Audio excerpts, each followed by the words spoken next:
കഴിഞ്ഞ ദിവസം തലസ്ഥാന നഗരിയെ ഞെട്ടിച്ചുകൊണ്ട് പ്രിയങ്ക ഒരു പ്രഖ്യാപനം നടത്തി. തൊട്ടു പിന്നാലെ ചെരുപ്പ് പോലും ധരിക്കാതെ കോരിച്ചൊരിയുന്ന മഴയിൽ നിലയുറപ്പിക്കുന്ന സുരേഷ് ഗോപിയെയാണ് നമുക്ക് ഇതേ തലസ്ഥാന നഗരിയിൽ കാണാൻ സാധിച്ചത്. പ്രിയങ്ക പറഞ്ഞാൽ പറഞ്ഞതാണ്, ആ കാര്യത്തിൽ യാതൊരു മാറ്റവുമില്ല. ഈ അടുത്ത് തരൂരിന്റെ കാര്യത്തിൽ നമ്മളത് കണ്ടതാണ്.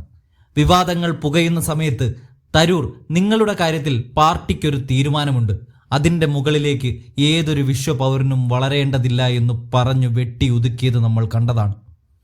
ഇപ്പോഴിതാ തൃശൂർ കയ്യിലെടുത്ത കേന്ദ്രമന്ത്രിയാണെന്ന് പറഞ്ഞ് വലിയ കോലാഹലം സൃഷ്ടിക്കുന്ന സുരേഷ് ഗോപിയെ ഒരൊറ്റ പ്രഖ്യാപനത്തിലൂടെ അടിച്ചിരുത്തുകയാണ് പ്രിയങ്ക. കഴിഞ്ഞ ദിവസം 20 ദിവസങ്ങൾക്കു ശേഷം ആശാവർക്കർമാർക്ക് പിന്തുണയുമായി സുരേഷ് ഗോപി എത്തിയിരുന്നു. ഞാനൊരു മന്ത്രിയാണ്, എനിക്ക് ചില സ്വാതന്ത്ര്യമുണ്ട്, അതുകൊണ്ട് നിങ്ങളുടെ വിഷമം ഞാൻ മോദിയോട് പറയാം എന്നൊക്കെയാണ് പുള്ളി പറഞ്ഞത്. എന്നാൽ കൃത്യമായ ഒരു ഉറപ്പ് നൽകാൻ ഈ നിമിഷം വരെ സുരേഷ് ഗോപിക്ക് ആയിട്ടില്ല. എന്നാൽ ഇവിടെ എടുത്തു പറയേണ്ടുന്ന ഒരു കാര്യമുണ്ട്. വയനാടിന്റെ കാര്യത്തിൽ കേന്ദ്രം എന്ത് ചെയ്തു? ഇവിടെ ഒരു പൊതിച്ചോറിന്റെ സഹായം പോലും വാങ്ങിക്കൊടുക്കാൻ മോദിയോട് ശുപാർശ ചെയ്യാൻ ഈ കേന്ദ്രമന്ത്രി സുരേഷ് ഗോപിക്ക് ആയിട്ടില്ല.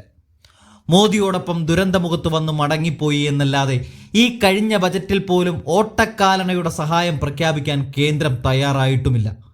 അത്തരത്തിൽ കാര്യങ്ങളെ കേരളത്തിന് അനുകൂലമായി ചെയ്യിപ്പിക്കാൻ തൃശ്ശൂരിനെ എടുത്ത് ഒക്കത്ത് വെച്ചിരിക്കുന്ന സുരേഷ് ഗോപിക്ക് ഇതുവരെയും സാധിച്ചിട്ടില്ല. എന്നിട്ടാണ് മോദിയോട് ഞാൻ പറയാം എന്ന് പറഞ്ഞുകൊണ്ട് പാട്ടും പാടി ഡാൻസും കളിച്ച് വന്ന വഴി തിരികെ വിട്ടത്. എന്നാൽ ഇവിടെ കേരളക്കരയെ മുഴുവൻ അത്ഭുതപ്പെടുത്തിക്കൊണ്ട് വമ്പൻ പ്രഖ്യാപനം നടത്തുകയാണ് പ്രിയങ്ക. ആശാവർക്കർമാരുടെ സമരത്തിന് പിന്തുണയുമായി വയനാടിന്റെ MP കൂടിയായ പ്രിയങ്ക ഗാന്ധി കളത്തിലിറങ്ങിയിരിക്കുകയാണ്.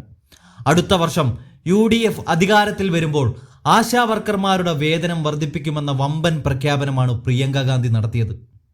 ഒപ്പം തന്നെ അർഹിക്കുന്ന ആദരവും അംഗീകാരവും അവർക്ക് ഉറപ്പാക്കുമെന്നും അവർ കൂട്ടിച്ചേർത്തു. എന്നാൽ ഇവിടെ കേരള സർക്കാർ അവരെ നിശബ്ദരാക്കാൻ യാതൊരു ശക്തിയും ശ്രമിക്കേണ്ട എന്നുകൂടി പ്രിയങ്ക ചേർത്തു വെക്കുമ്പോൾ ഓരോ ആശമാരും വളരെ ആവേശത്തിലാണ്. അതുകൊണ്ട് തന്നെ മന്ത്രിക്കുപ്പായവും തുന്നിക്കൂട്ടി തലസ്ഥാന നഗരിയിൽ ഫോട്ടോഷൂട്ടും നടത്തിപ്പോയ സുരേഷ് ഗോപിയെ അടിച്ചിരുത്തുന്ന പ്രഖ്യാപനം തന്നെയായി പ്രിയങ്കയുടേത്.